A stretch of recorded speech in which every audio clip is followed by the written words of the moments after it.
যেখানে আপনারা আক্রান্ত করে মানুষদেরকে হত্যা করেছেন, নিরস্ত্র মানুষকে হত্যা করেছেন?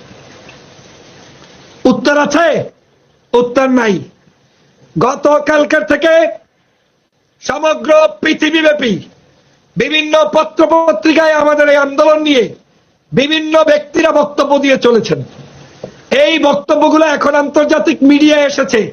বাংলাদেশের রাজনীতিতে গত 50 বছরে কোন ইস্যুতে এতগুলো কথা হয় নাই। বিদেশি শিক্ষার্থীরা জেগেছে, সমস্ত জায়গায় কথা হচ্ছে। টের পাবেন ইনশাআল্লাহ, ইন্টারনেটটা খুললে আপনি জানতে পারবেন যে বাংলাদেশের মানুষের উপরে গত 5 দিনে কি পৈশাচিক নির্যাতন করেছে, নিপীড়ন করেছে, খুন করেছে, রাহাজানি করেছে, গুম করেছে। সমস্ত ছবি আপনাদের সামনে যখন আসবে তখন দেখবেন যে আপনার মাতৃভূমির অবস্থাটা কোথায় গিয়ে দাঁড়িয়েছে।